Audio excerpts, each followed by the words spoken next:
озмудани Фаридун писарони худро. Дар Эрон Фаридун ба пешвози писаронаш ба роҳ баромад. Писарон ба рушду камол расида ва инак акнун зандор ҳам шуда буданд. Лекин Фаридун то ҳанӯз дилу гурдаи онҳоро наозмуда буд. ӯ қарор дод ки онҳоро дар ҳамин пешвозгирӣ биозмояд, то якбора чӣ гунагии ҳар кадомро бидонаду дилосуда шавад. Фаридун ҳам монанди шоҳи Яман аз ҷоду ва афзун бохабар буд.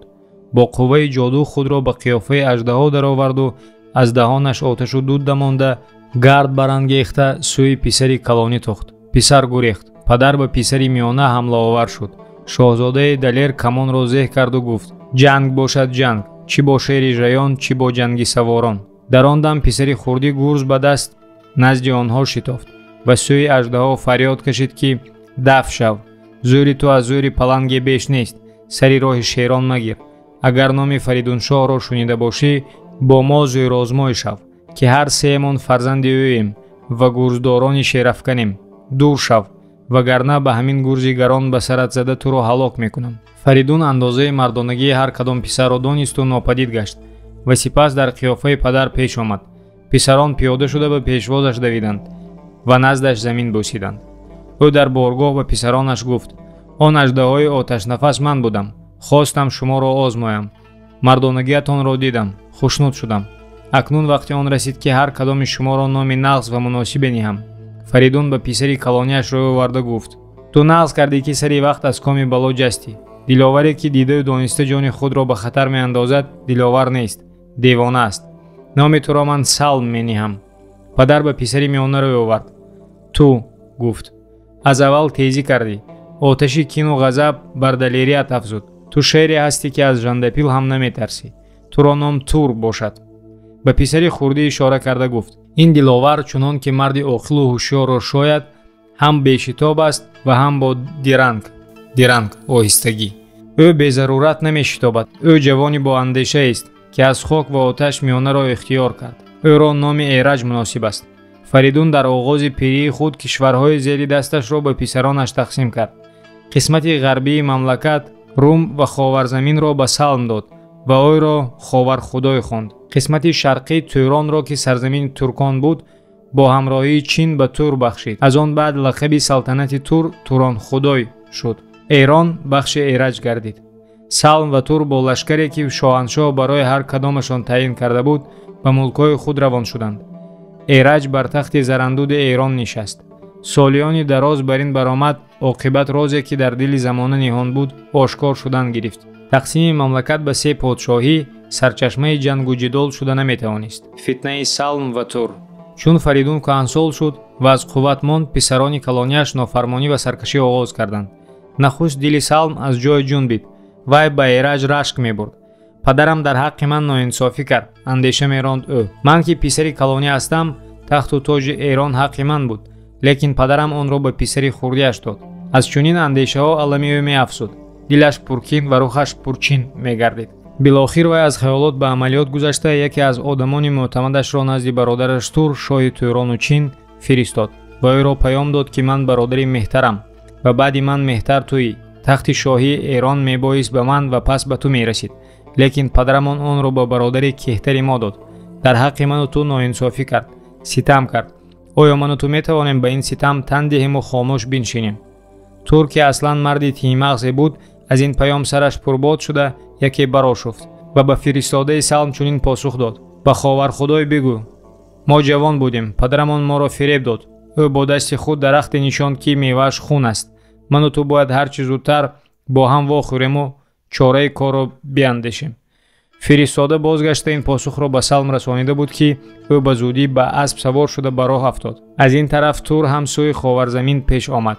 бародарон дар шаҳре аз шаҳрҳои сарҳадии Тӯрон ба якдигар расиданд. шаберо бо машварат ба саҳар оварданд. машвараташон бар ин қарор анҷомид ки вакили худро ба Эрон фиристода, бо забони ӯ талабу даъвояшонро ба Фаридун пешниҳод кунанд. фиристодани вакил ба назди Фаридун. саҳар як нафар мубади суханварро ба ваколат интихоб карданд. нахуст Ховархудой шарму ҳаёи фарзандиро аз чашми рӯяш шуста, сухан пайванд кард ва ба мубад гуфт: чандон бишитоб ки бод ба ту расидан натавонад. чун ба даргоҳи Фаридун фуруд омадӣ, аввал дуруди маро ба ӯ бирасон ва сипас бигӯяш: дар дили мард ба ду ҷаҳон бояд тарси худой бошад. ҷавонро орзуи пирӣ ҳаст, лекин пир наметавонад орзуи ҷавонӣ бикунад. мӯи сафед дигар сиёҳ намешавад. Яздони пок, Яздон Худо, ҷаҳонро аз хуршед то хок ба ту дод, лекин ту ба хилофи амри Яздон рафтӣ. дар бахшидани подшоҳӣ ба писаронат ростӣ накардӣ. тахти Эрон ҳаққи писари меҳтарат буд, ту онро ба кеҳтар додӣ. магар мо аз ту камтарем? ба сазовори тахти подшоҳӣ нестем? ту тоҷро аз сари Эраҷ бигиру ба ман деҳ. Эраҷро дар ягон гӯшаи мамлакат бинишон. вагарна мо гурдони ховарзамин, гурд паҳлавон ҷанговар ва саворони турку чинро ба он сӯ кашида дуд аз димоғи Эрону Эраҷ мебарорем. мубад бар аспи бодпой нишаста бо шитоб равон гардид. дар Эроншаҳр вай ба даргоҳи Фаридун фуруд омада шоҳи пири нуронӣ ва пурсалаботеро дид. чуку фур мӯю чугул сурх рӯй, ду лаб пурзи ханда, ду рух пурзи шарм, каёни забон пурзи гуфтори нарм. мубад ба вай сажда кард, замин бӯсид. Фаридун ӯро дар паҳлӯяш нишонда нахуст аҳволу саломатии писаронашро пурсид ва сипас ҷоёи ҳоли худи мубад шуд. ин роҳи дур ва душворро ба саломат паймудӣ? монда нашудӣ? фиристода гуфт: эй шаҳриёр, бо ёди ту ҳар душворро ба худ осон кардам. аз ҳар касе ки пурсӣ, ҳама зинда ба номи туянд. мани ночиз, ки ба бандагии ту ҳам намеарзам, туро паёми нохушӣ овардам. лекин гуноҳи ман нест, гуноҳ ба фиристодаи пурхашм аст. агар иҷозат диҳӣ, бигӯям. шоҳ иҷозаташ дод ва он гоҳ фиристода исёнкорона ва пуртаҳдиди ховархудойро ба ӯ як ба як нақл кард. аз шунидани он суханони дурушт мағзи Фаридун ба ҷӯш омад. салм ва турро нопоку бадгӯҳар хонд. ба ноҳиду моҳ, ноҳид ситораи зуҳра, ба ноҳиду моҳ савганд хӯрд, ки писарони меҳтараш баднигоҳ накарда, балки кишварҳоро ба онон аз рӯи адлу инсоф бахш карда буд. худпарастӣ ва ҳирсу мулку чоҳ ононро аз хирад бегона кардааст. бигузор лашкар кашанд. онҳо сазои нохалафию носипосии худро хоҳанд ёфт ва ҷазои бадкирдориашонро хоҳанд кашид. шоҳ ба фиристода фармуд, ки ҳамин суханони ӯро ба Салм ва Тур расонад. сипас Эраҷро ба наздаш талабида ҳодисаро ба ӯ баён кард ва гуфт: акнун бародаронат бадхоҳи ту шуданд, пас ту ҳам кор бибанд. дари хазина бикушою лашкар бисоз. бародаронат то вақте бародаронанд, ки ту тавоно бошӣ. пеши шамшер меҳр наёвар, ки ба сарат бало меоварӣ. Эраҷ ба андеша рафт ва пас чунин ҷавоб дод: гардиши рӯзгорро бубин падар, ба сони бод мегузарад. рухи арғовониро мепажмуронад ва дидори равшанро тира мегардонад. дар аввал ганҷ, дар охир ранҷ. пас хиратманд чаро ғам хӯрад? замин ҳамчун мо тоҷдоронро бисёр дидааст ва боз ҳам хоҳад дид. рухсатам бидеҳ, то ман ба бародаронам бадӣ накунам. Салм агар тахту тоҷи маро мехоста бошад, бигирад. ман аз он даргузаштам. худам назди бародарон бесипоҳ силоҳ меравам ва мегӯям: шуморо чун тану ҷони худам дӯст медорам. шумо хашму кин аз дил ба дар кунед. ман онҳоро бо сулҳу салоҳ меоварам, ки ин сазовортар аз он аст, ки кина парварам. аз ин суханони Эраҷ, ки далели некандешӣ ва наҷотбахши ахлоқи ӯ буданд, падари пираш мутаассир шуд. эй фарзанди хиратманд, гуфт ӯ, бародаронат кин меҷӯянд ва ту меҳр. оре, аз моҳ рӯшноӣ аҷаб нест, туро ҳамин гуна гуфтор месазад. аммо хиратманд ҷону сари бебаҳоро чӣ гуна ба дами аждаҳо медиҳад? хуб, агар раъи ту ин бошад, биозмой, шояд муваффақ шавӣ. ман аз дарди дил ба бародаронат нома менависам. ӯ дар номаи худ аз Салм ва Тур хоҳиш кард, ки бародари кеҳтарашонро киромӣ доранд, бинавозанд ва баъди чанд рӯзи дар назди онҳо буданаш гуселонанд. Эраҷ роҳи сафар пеш гирифт.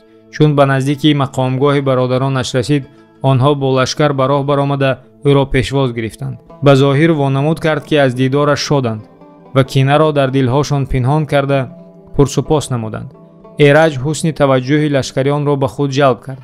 вай чӣ ба ҳусну ҷамол, чӣ ба хулқу рафтор ва чӣ шеваи гуфтор аз бародаронаш ба куллӣ фарқ мекард.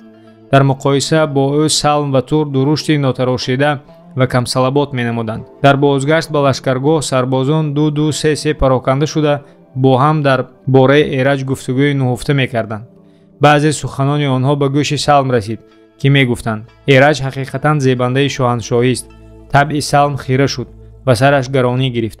дар як манзил ӯ Турро ба саропарда дароварда маломат кард, ки ту дар роҳ ба лашкар нигоҳ накардӣ. сарбозон ҷуфт аз ҳам ҷудо дар бораи Эраҷ гуфтугузори нуҳуфта мекарданд. ва аз вай чашм намеканданд. Метарсам ки, гуфт Салм, аз ин баъд лашкари Ховарзамин ҳам, лашкари Тӯрону Чин ҳам ӯро ба шаҳншоҳӣ бихоҳанд. Агар мо Эраҷро аз миён набардорем, оқибат аз тахту тоҷи худамон ҷудо мешавем. Кушта шудани Эраҷ. шаб дар саропарда хоб карданд. Дар бомдод Салм ва Тур бархоста теғҳои обгунро дар соқи мӯзаҳошон пинҳон карда ба тарафи саропардаи Эраҷ роҳ гирифтанд. Эраҷ аз дур онҳоро дида шодона ба истиқболашон давид. ҳар се ба саропарда даромаданд. Эраҷ бародаронашро дар курсиҳои пешгоҳ нишонд. Нахуст гуфтугӯ бар чуну чаро рафт. Сипас Тур суханро пӯст канда гуфт: ту ки аз мо кеҳтарӣ, ба чӣ ҳақ тоҷи шаҳншоҳӣ ба сар niҳодӣ? ту бар сари тахти зарини Эрон нишинӣ ва ман дар ховарзамини дур баранҷ бошам. Падарамон рӯи меҳр ба писари кеҳтар овард ва ба мо ситам кард. Эраҷ ба ӯ чунин ҷавоб дод: бародарони арҷмандам, осуда бошед. Ман на тоҷи шаҳншоҳиро мехоҳам, на Эрон ва на Тӯронро. Фарҷоми ҳар бузургӣ тирагист. зини аспат ба сипери баланд кашад ҳам саранҷом болини ту хишт аст. Кинаро аз дилҳотон бадар кунед. Ман тоҷу нигинро ба шумо супурдам. маро бо шумо нест ҷангу набард, набояд ба ман ҳеҷ дилранҷа кард. чӯ аз кеҳтарӣ нест оини ман, набошад ба ҷуз мардумӣ дини ман. бародаронаш сухани ӯро макру риё донистанд, ба эътибор нагирифтанд. Тур бо хашму ситез аз ҷой ҷаст ва курсии гарони заринро ки бар он нишаста буд, бардошта ба сари Эраҷ зад. Эраҷ ғалтид, сараш кафид, ба рӯи гарданаш хун шорид. ба дарди ҳушрабо тоб оварда ба по бархост ва гуфт: эй бародаркуш, на тарси худои дастатро боздошт ва на шарми падар. ба хуни бародар чӣ бандӣ камар, чӣ сӯзи дили пиргашта падар. ҷаҳон хостӣ, ёфтӣ, хун марез, макун бо ҷаҳондор яздон ситез. бохабар бош, маро мекушӣ, лекин рӯзгор туро ба хуни ман хоҳад гирифт. бародарон дил пур аз хашм ва сар пур аз бод боз ҳам ба гуфтораш эътибор накарданд. Салм аз соқи мӯзааш ханҷари заҳробгунро бароварда ба синаи ӯ зад. Эраҷ афтид ва ҷон дод. Салм бо ҳамон ханҷар сари ӯро бурида аз тани ба хун оғуштааш ҷудо кард. ба ҳамин равиш он ду нопокмард бо хуни бародар ташнагиашонро шикаста мағзи сари шоҳзодаи нокомро ба мушку анбар оганда карда ба Фаридун фиристоданд. сипас яке сӯи Чин ва дигари сӯи Рум раҳсипор шуданд. азодории Фаридун. дар Эрон чашми интизори падар барои писар буд. ҳангоми баргаштанаш расида буд. тамоми шаҳр ба пазироияш оин баста, Фаридун барои ӯ тахти фирӯза ороста, асбоби зиёфату базми шоҳонаро муҳайё сохта, созанда ва сарояндагонро ҳозир карда буд. шоҳи пир бо сипоҳ ба истиқболаш чанд манзил ба роҳ рафта буд. ба ногаҳ дар роҳи дашт чанге бархост ва аз даруни чанг уштуре намуддор гашт. марде савори уштур буд ва ҳой-ҳой мегирист. чун наздиктар омад, диданд ки ӯ тобути заринеро дар канор гирифтааст. Фаридун ӯро марди мотамзадае пиндошт ва дилаш ба ӯ сӯхт. уштурсавор назди Фаридун расида, ба нолою фиғон фоҷиаро баён кард ва тобутро фуруд оварда тахтаи онро бардошт. Фаридун ҳанӯз ҳам ба ҳалокии писараш бовар намекард. аммо вақте ки пардаи парнионро кашиданду аз зери он сари буридаи Эраҷ падид омад, Фаридун фарёде кашиду аз асп ғалтид. лашкариён ҷомаҳо чок карданд ва хок бар сар пошиданд. Фаридун ба ҳуш омада дод зад. дар хок ҷӯлид. дуҳулҳо аспон ва сари пилонро нил молида сиёҳ карданд. байрақҳоро даронданд. баъд тобутро бардошта ҳама пиёда равон шуданд. дар шаҳр Фаридун ба тахти фирӯзаи Эраҷ хоки сиёҳ афшонд. қасри ӯро оташ зад. гулистонашро аз бех барканд ва сарву санавбарҳоро сӯзонд. сари буридаи Эраҷро дар канор гирифта, мӯю рӯй меканд ва менолид. ҳаме гуфт ки эй довари доодгар, ба ин бегунаҳ кушта андар нигар. ба ханҷар сараш хаста дар пеши ман, танаш хӯрда шерони он анҷуман. дили ҳарду бедод зонсон бисӯз, ки ҳаргиз набинанд ҷуз тирарӯз. манучеҳр. солиёни дароз бар ин баромад аз духтари Эраҷ ки зани бародарзодаи Фаридун буд, писаре зода шуд. ба Фаридун гуфтанд ки бача ба Эраҷ монанд аст. бо бокалони кӯҳансол ки аз чашм монда буд, надомат кард ки абераашро дида наметавонад. лекин шод гардид ва ба интиқоми хуни Эраҷаш навид ёфт. ӯ номи писарро Манучеҳр гузошт.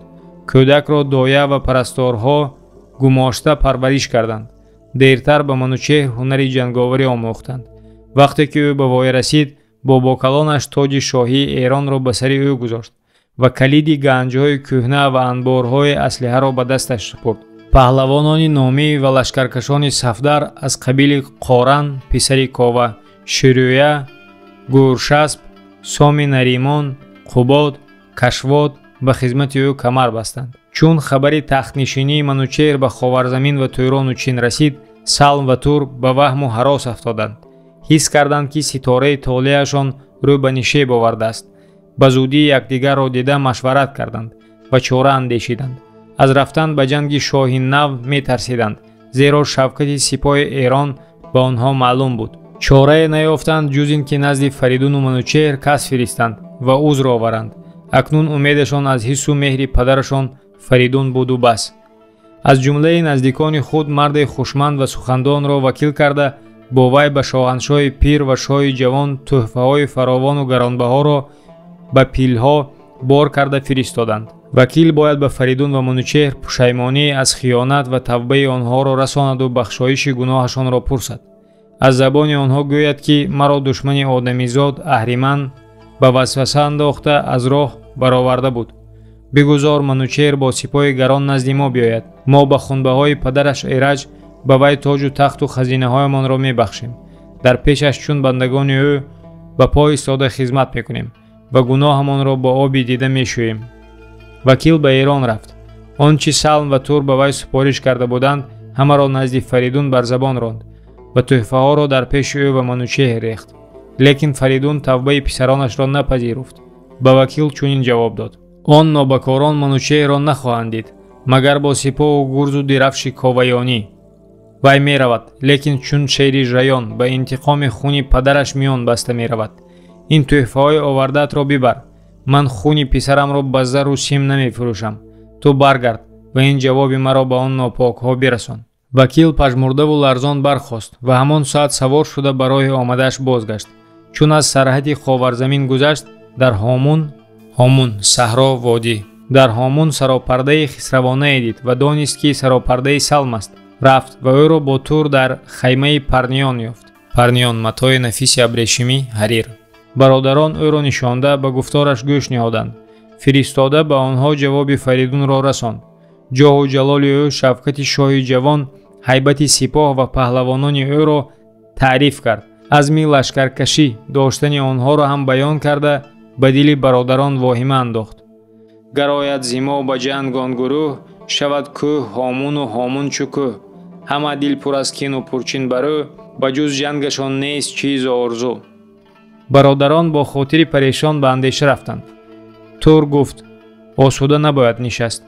нашояд бигузорем ки он бачаи нарашер тездандон ва далер гардад.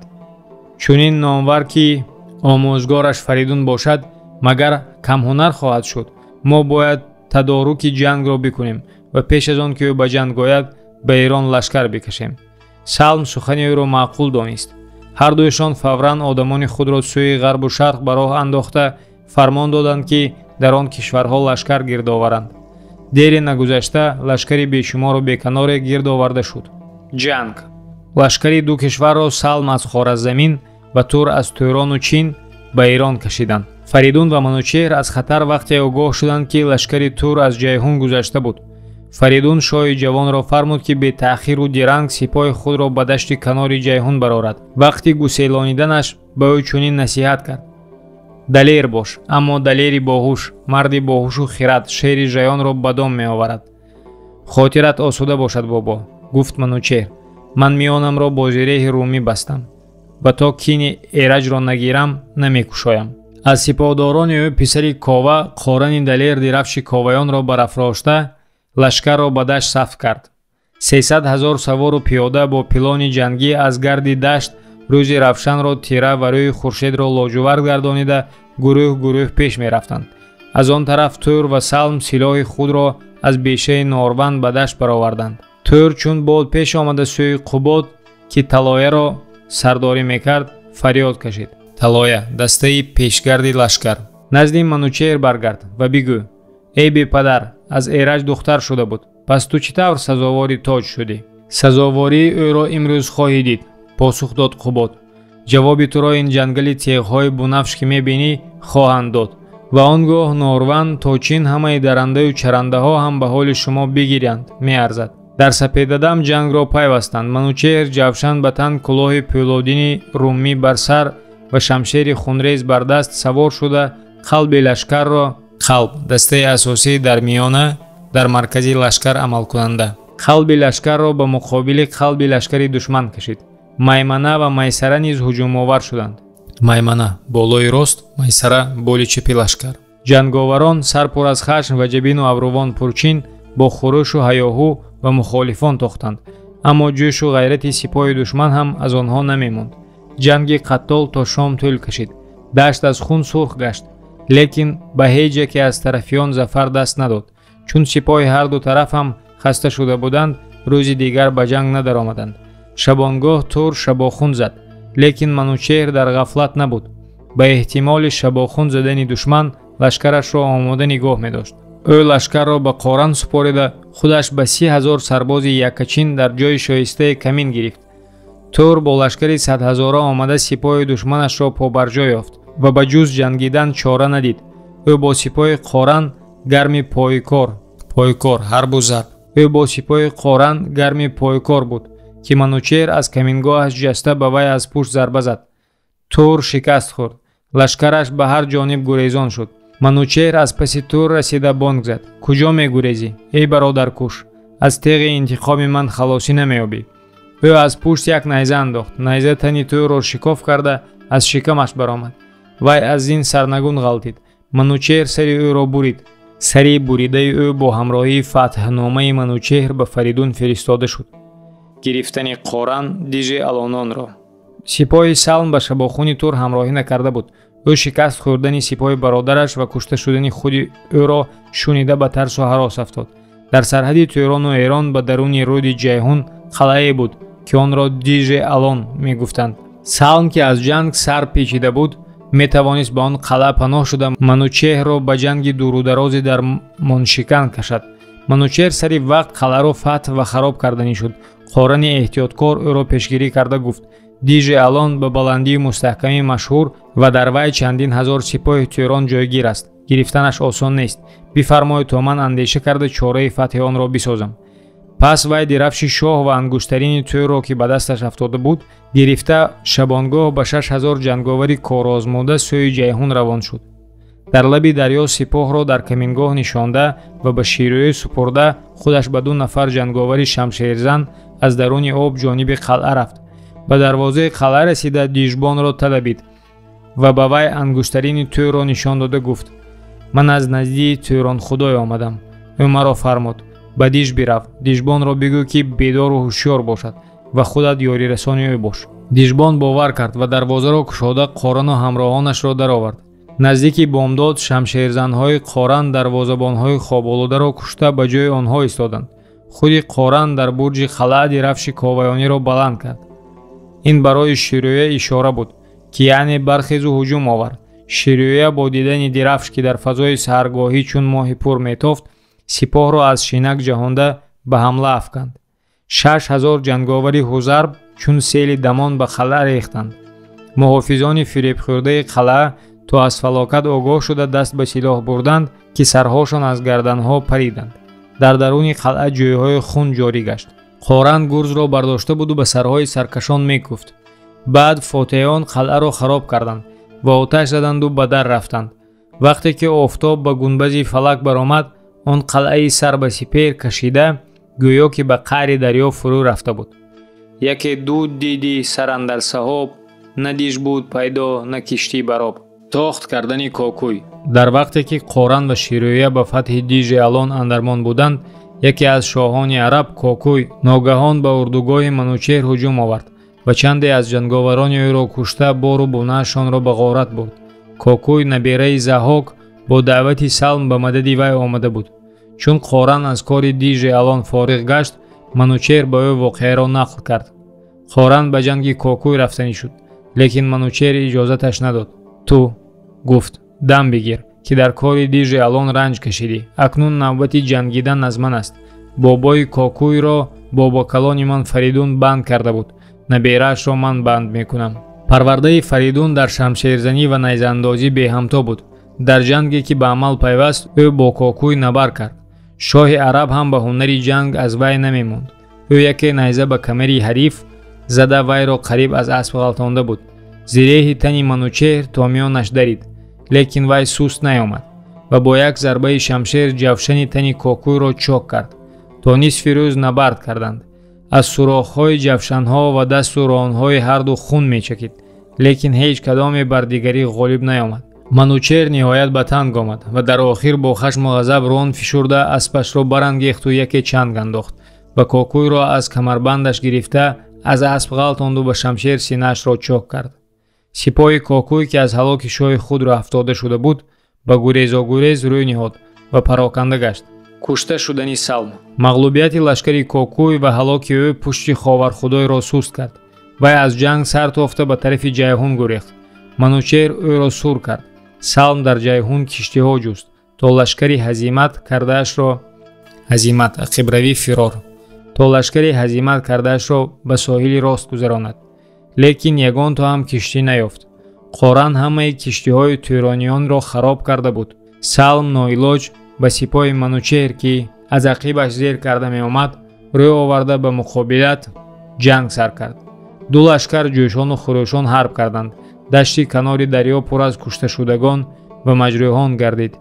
манучер савора бар аспи сафеди густувондор, зиреҳпӯш, ҷавшанпӯш ба болои Салм тохт. Салм рӯ ба фирор овард.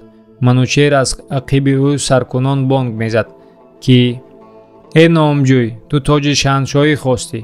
Инак ман онро овардам. Тоҷ аз хун бар сарат мепӯшонам.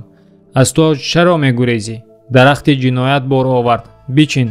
бораш агар ногувор аст чӣ чора? охир худат нишонда будӣ».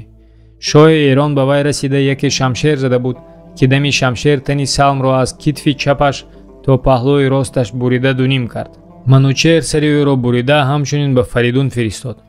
боқияи лашкари Салм бесардор монда ба сони Рама гурӯҳу дар дашту кӯҳҳо дарраҳо парешон гардид. сарбозонаш як нафар ҳамяроқи оқилу чорзабони худро назди манучер фиристоданд ки ба таслим розӣ буданашонро арздошт кунад ва ба ҷонашон амон хоҳад. фиристода назди шоҳ омада зону зад ва аз забони шарикони бахтбаргаштааш чунин гуфт: шаҳриёро, мо ҳама силоҳ афкандаем. силоҳ афкандан, яроқ партофтан ва таслим шудан. акнун мутеъ ва фармонбардори туем. аслан мо аҳли теғу камон нестем, балки чӯпонон ва барзгарони хокпошем. барзгарон, зироаткорон, деҳқонон. бо фармони шоҳи худ аз ғайри ихтиёри худамон сарбоз шуда ба ҷанги ту омада будем. агар ғазаб кунӣ ва хуни мо бирезӣ, бирез, ки мо ёрои муқовимат кардан надорем, лекин умедвори адолати туем. манучер аз гуноҳи ҳамашон даргузашт ва ба нағзии ҳар касро ба ватани худаш Тӯрон, Чин ва Ховару Рум равона кард. достони Симурғ ва Зол. ҳукмдорони Зобулистон Соми Наримон аз бефарзандӣ дилаш доғ буд. дер боз орзуи фарзанд мекард. як вақт зани барнои гулрухсораш обистан шуд. Сом шодӣ кард, умедвор гашт. чун вақту соаташ расид, зан писар зоид. кӯдак ба чеҳра бисёр неку, лекин мӯи сараш сафед буд. модараш ва дояҳо таваллуди ӯро як ҳафта аз падараш пинҳон доштанд. ҷуръат намекарданд ба вай гӯянд ки зани маҳбубааш бачаи пир зоид. ниҳоят яке аз дояҳои далертар назди паҳлавон даромада ба вай аз таваллуди фарзандаш мужда дод. эй ҷаҳон паҳлавон, имрӯзат фархунда ва дили бадхоҳонат канда бод. худо ба ту он чӣ мехостӣ дод. занат писари нозанине зоид. танаш чун нуқраи пок ва рӯяш чун беҳишт. дар андомаш як ҷои зишт надорад. ягона айбаш ҳамин ки мӯяш сафед аст. толиат чунин будааст. дилозурда машав ва ношукрӣ макун. сом аз боргоҳ баромада ба ҳарамсарояш рафт. дар бағали занаш кӯдакеро дид ки монандаш на дида ва на аз касе шунида буд. бача гулрӯй ва басо дилкаш буд, лекин мӯи сар ва абрувонаш чун барф сафед. сом якбора маъюс шуд. вай аз мазоҳу масхараи мардумон метарсид. аз ҳарамсаро баромада бо ҳасрату надомат мегуфт: худовандо, чаро фарзанди бо ин ҳама орзу ёфтаамро дар шиками модараш пир кардӣ? чӣ гуна гуноҳ карда будам, ки чунин ҷазоеро ба ман раво дидӣ? аз ин бача чун бачаи аҳраман, сиёҳчашму мӯяш ба сони суман, чӯ оянду пурсанд гарданкашон? гарданкашон ба маънои паҳлавонон ҷанговарон. бибинанд ин бачаи баднишон, چی گویم که این بچه دیو چیست؟ پلنگی دورنگ است یا خودپریست؟ بخندند بر من میهان جهان، از این بچه در آشکار و نهان.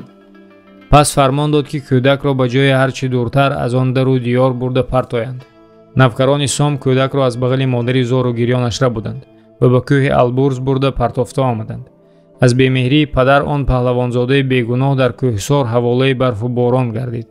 بچه به خواری هلاک میشد یا تومه درندگان میگردید اگر سرنوشت به وی سیمرغ رحمدل را نمیفرستاد.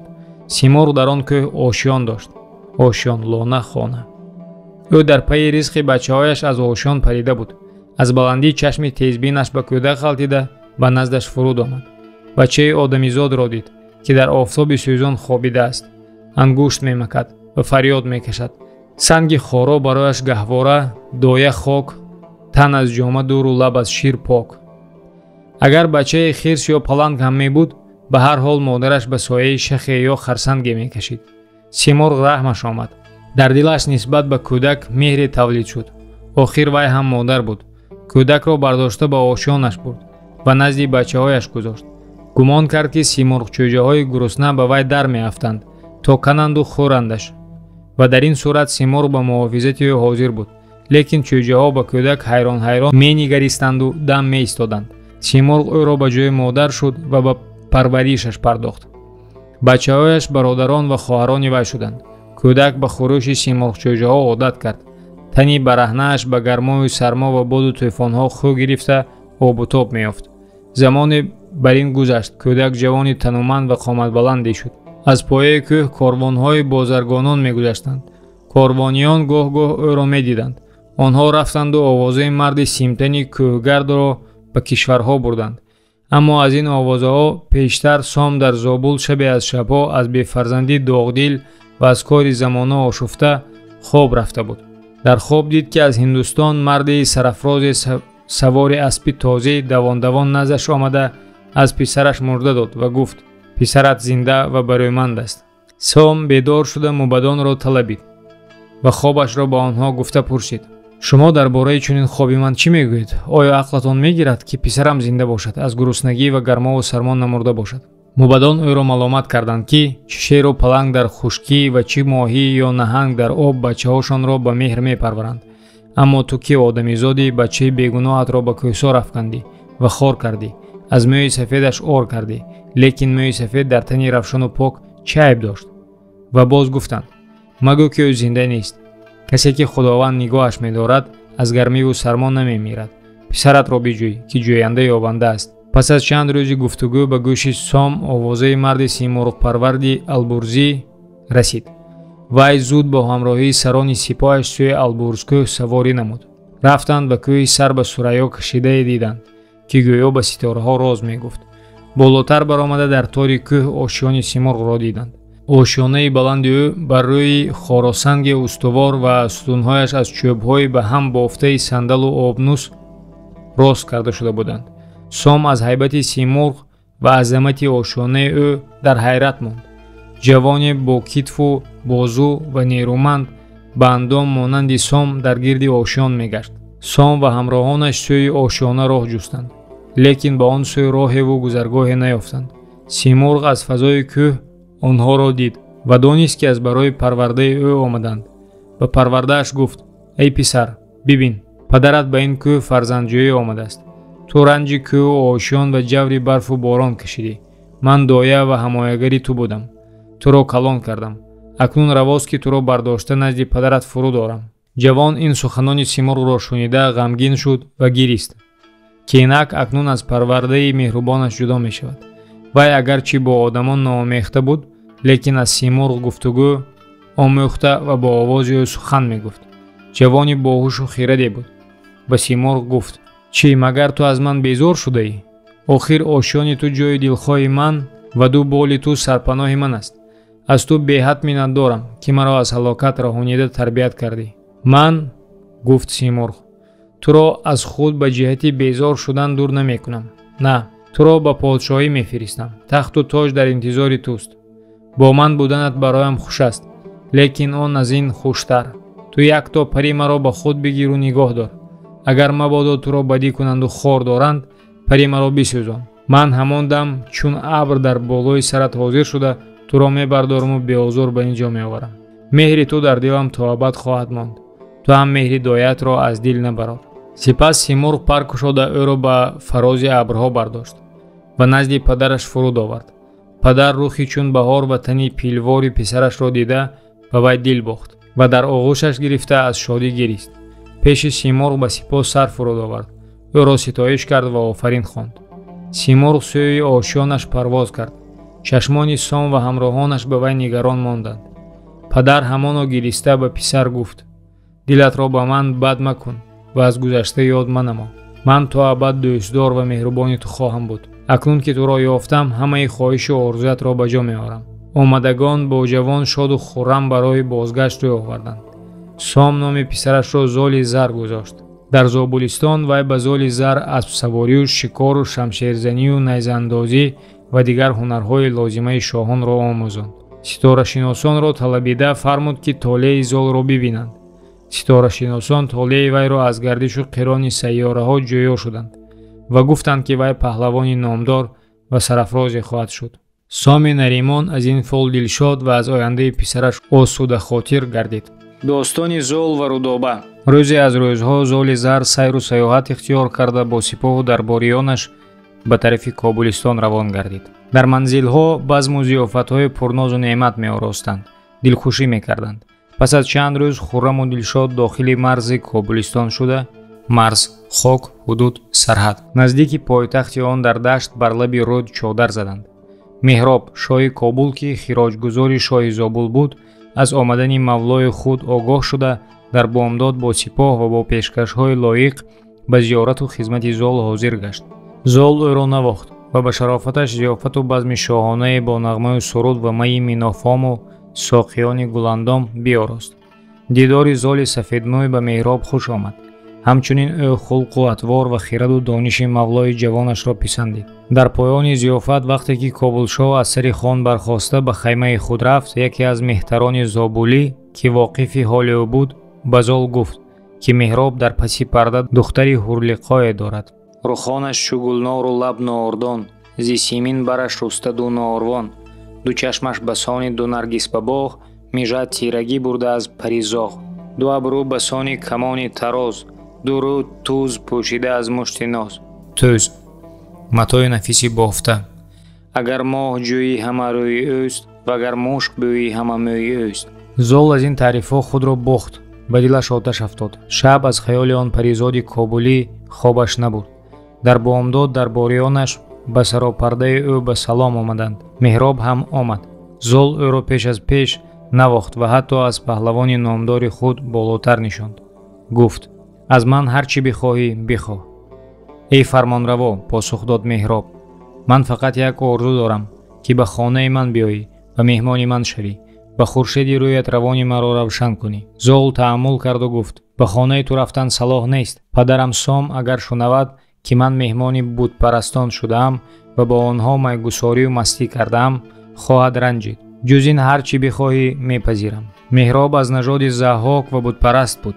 аз ин рӯй дар боргоҳи Золи Зар ҳамаи дарбориёни ӯ, ки зардушти мазҳаб буданд, ба шоҳи Кобулистон бидуни таваҷҷӯҳ ва бо назари бегонагӣ менигаристанд. агар эҳтиромаш мекарданд, ба хотири фармонфармои худ мекарданд, ки ӯ ба хироҷгузори содиқу ҳушмандаш иродаи хосе дошт. Меҳроб агарчи аз сухани мавлои ҷавонаш ботинан ранҷида буд, боз ба вай ҳамду сано гуфт, лекин дар дилаш ӯро нопокдин хонд. Золи Зар ба Меҳроб менигаристу хаёлаш ба духтари ӯ буд.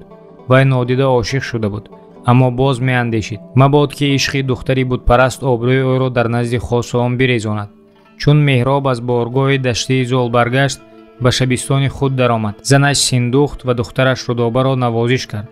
ҳар бор ки ӯ духтарашро медид, духтар ба назараш беш аз пеш нозанину дилрабо менамуд. падар аз дидори фарзандаш сер намешуд. ин бор зевари дуру гавҳар, дебои нозуктар аз барги гул, зулфони анбарбӯй ҳусн бар ҳусни Рудоба афзуда буданд. Меҳроб ба дил гузаронд: оё дар зери гунбази фалак шоҳе ё шоҳзодае ҳаст, ки лоиқи духтари ман бошад? Синдухт аз шавҳараш писхандомез пурсид: писари Сом чӣ марде будааст? барояш тахти шоҳӣ азизтар аст ё лонаи Симурғ? хӯи одамӣ гирифтааст ё не? меҳроб ки аз меҳрубонони золи зар шод ва аз мардонагию фарохдастию мод шуда омада буд, писханди занашро написандид. эй моҳрӯи семинбар, гуфт ӯ, чашми замона шаҳсавори роодмаде сарафрозе ҳамчун золро надидааст. дар боргоҳаш пайваста зар мепошад ва дуру гавҳар меафшонад. мегӯянд ки дар майдони разм ҷавлонаш чун шери жаён аст. аз андомаш пурсӣ ба рух гули арғувон, ба қомат сарви равон. айбаш ҳамин ки мӯяш сафед аст, дигар зарраи айб надорад, лекин мӯи сафедаш ба худаш мезебад. рудоба духтарашон ин таърифро шунида барафрӯхт. рӯяш ба ранги гулнор гашт. золе ки падар тасвираш кард, дили духтарро рабуд. хиратмандон гуфтанд: зимардон макун ёд дар пеши зан. нек гуфтанд. 5 нафар занони барно ва духтарони зебо парасторони рудоба буданд. баъди 2-3 рӯз вай ба онҳо гуфт: шумо роздор ва ғамгусори манед. бидонед ки ман ошиқ шудам, ошиқи золи зар. дилу ҷону ҳушам пур аз меҳри ӯст, шабу рӯзам андешаи чеҳри ӯст. шумо чорае бисозед ва диламро аз ин ғам бираҳонед. аммо ин рози маро ғайр аз шумо касе надонад. парасторон гуфтори бонуяшонро ба бешармию беномусӣ нисбат доданд, ки асло аз духтари шоҳ раво нест. ҳар 5 аҳриманвор аз ҷои ҷаҳида чунин посух доданд: охир ту маликаи хубони ҷаҳонӣ, тоҷи сари шоҳдухтаронӣ, овозаи ҳусну ҷамоли ту аз ҳинд то чин рафтааст. дар кануҷу рум ба сурати ту сажда мекунанд. пас ин чӣ бешармист, ки мехоҳӣ мардеро, ки падараш дур афкандаасту парварандааш мурғи кӯҳист, дар канор бигирӣ. ҳам вай аз модар пир зоида шуда ва ангуштнамои мардумон аст. ҳамчун ту паризоди хоҳони марди дар кӯдакӣ пиршудае бошад. эй аҷаб! охир туро бо чунин рӯю болову мӯй зи чархи чаҳорум ҳур оядат шӯй. рудоба аз ин гуфторҳо дилаш чун оташ аз бод бардамид. аз парасторон бо хашм рӯй тофт, чашмонашро пӯшид. сипас чин бар абрувон оварда гуфт: гуфторатон хом аст, ба шунидан намеарзад. дили ман ба хуршеди тобоне табоҳ шудааст. пас чӣ гуна ба моҳ шод шавад? шумо гулро аз гил фарқ намекунед. воқеан гилхор ба гул наменигарад. ҳар киро сирка дорӯи ҷигар бошад, ангубин дардашро даво намешавад. ман на султонро мехоҳам, на фахфури чин ва на касеро аз шоҳони эронзамин. хоҳ пир бошад ва хоҳ навҷавон, писари сомро мехоҳам. дилам ӯро надида ихтиёр кард. ман на ба рӯи мӯи ӯ, балки ба ҳунараш, ба камолоташ ошиқ шудам. парасторон сари бандагӣ хам карданд. калони онҳо аз забони ҳамаашон гуфт: мо канизони туем, фармон мебарем. чун мо 100 ҳазорон фидои ту бод. агар фармои афсунгар мешавем, мурғи ҷоду мешавем, мепарем, оҳу мешавем, медавем ва зобулшоҳро ба наздат меоварем. рудоба шодона табассум кард ва рӯи муасфар сӯи парасторон оварда гуфт: муасфар ба ранги гули усфур, заъфарони ёбоӣ ранг молида. агар ин гиреҳро кушоед, дарахте мешинонед, ки ҳар рӯз бароятон лалу ёқут бор меоварад. рафтани канизон ба назди зол. ин ваъда кӯшиши канизонро дар пайи иҷрои супориши бонуяшон дучанд кард. онҳо худҳошонро бо ҳариру дебо ва чандбари гулҳо зеб дода ба лаби дарё рафтанд ва дар соҳил рӯйбарӯи қароргоҳи золи зар ба гулчинӣ машғул шуданд. зол аз он сӯ чашмаш ба духтарон ғалтида пурсид: ин духтарон кистанд? яке аз дарбориёни кобулшоҳ, ки дар хизмати меҳмонони зобулӣ буд, ҷавоб дод, ки канизони духтари меҳробанд ва бо супориши бонуяшон ба гулчинӣ омаданд. дили зол тапид. бо як нафар ғуломи худаш шитобон ба лаби дарё омад. дар мобайни дарё найзоре буд. зол камон хост. ғулом камонро зеҳ карда ба дасташ дод ва бонг зада мурғони даштиро аз найзор паронд. зол бо шитоб тирандохта як мурғро ба он лаби дарё ғалтонд. ба ғулом фармуд, ки зуд ба он сӯ гузашта сайд биёрад.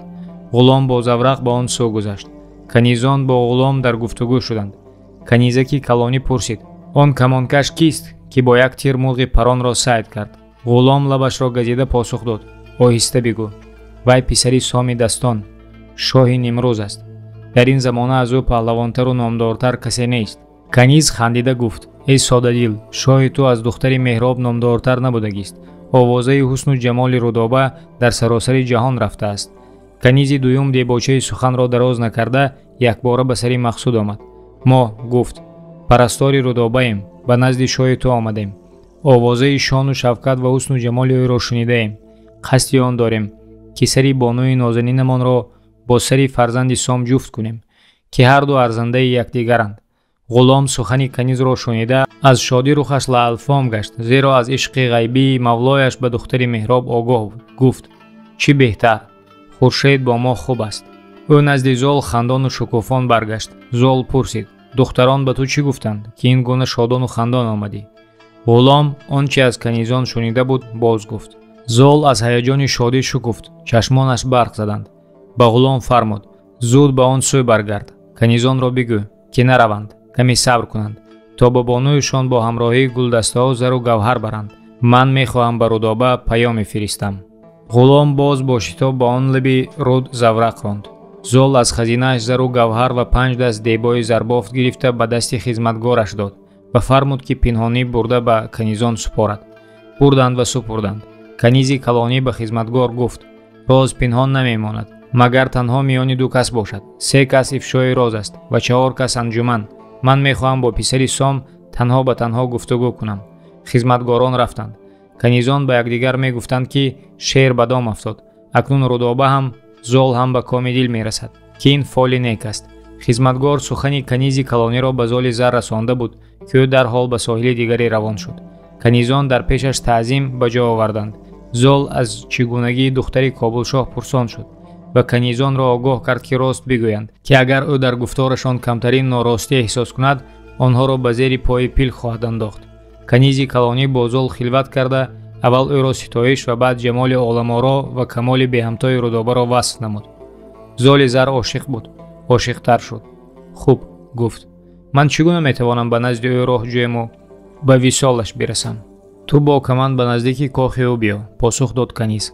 камандатро бар кунгураи девори қалъа андохта ба кохаш мебароӣ. ба мо рухсат фармоӣ, ки пештар биравему ба бонуямон ҳикояти дидор ва гуфтори туро карда дилашро бифиребем ва ӯро ба истиқболи ту омода созем. канизон бо гулдастаҳо ва ҳадиҳои золи зар баргашта шомгоҳ ба кохи Рудоба расиданд. дар бон онҳоро ҷанг кард, ки куҷо рафта буданд ва чаро дар ин бевақтӣ дар берунҳо мегарданд. охир баҳор аст. ваҷҳ гуфтанд канизон: мо гулчинӣ рафта будем. чӣ метарсӣ? дар гулистон дев нест, ки моро бидуздад. магар намедонед, ки золи зар омада дар соҳили дарё хиргоҳ задааст? тез шуд дар бон. кобулхудой ҳар бегоҳ баромада назди ӯ меравад. агар ӯ шумоёнро дар кӯю кӯча гулдаста ба даст бинад, сарҳотонро мебурад. золи зар омадааст? рост? гӯё ки ҳайрон шуданд маккораҳо. мо бехабар будем. ӯро навҷавони пирнамо ва мӯсафед аст мегӯянд. як медидем. дарвоза боз шуд ва канизакон ба кох даромаданд. Рудоба дар интизори онҳо буд. ба якдигар навбатӣ сухан надода, ҳар чӣ гузашта буд, ҳамаро ба бонуи худ нақл карданд. дидори золро ба гули арғувон, қоматашро ба сарви бӯстон монанд карданд. мӯи сафедашро зевари ҳусни нестан дар ҷаҳон хонданд. салобаташро ба шери дамон нисбат доданд ва донишашро аз ҳикмати мӯбадон буғло гузоштанду бар дили Рудоба оташи иштиёқро барфурӯзонданд. халтаҳои гавҳарро дар пешаш рехтанд. аз қасди омадан доштани зол башорат доданд ва гуфтанд, ки бонуи ҳам ошиқу ҳам маъшуқа зудтар тадоруки пазироии меҳмони олиқадрашонро бикунад. Рудоба шавқу шодӣ дар дил ва нешханд бар лаб канизонро истеҳзо кард, ки ба ин зудӣ фикратон, гуфторатон дигаргун шудааст.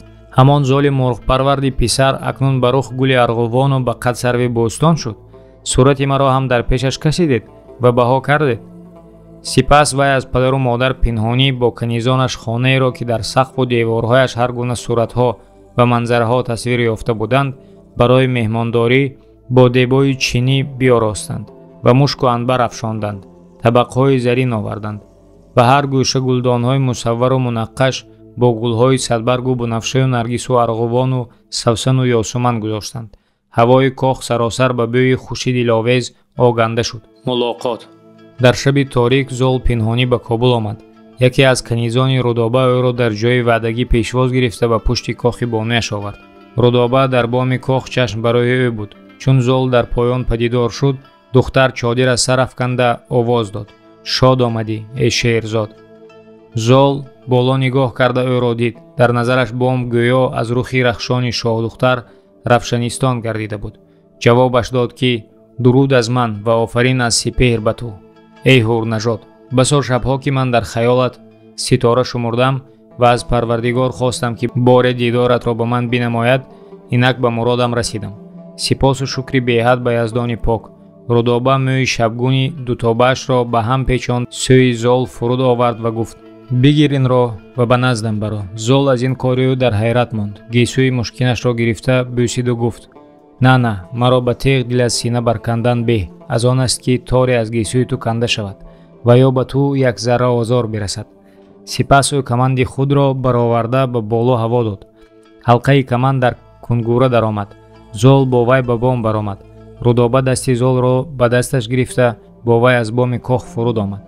Зол аз зебу шукӯҳи хилватхонаи Рудоба дар ҳайрат монд, аммо аз он бештар шефтаи ҷамоли оламораи маъшуқааш гардид. духтар низ Золро беҳтар аз он ёфт, ки канизонашон таъриф карда буданд. зиёфати шоҳвор оғоз ёфт ва пас аз он бӯсу канори ушоқ ба амал пайваст.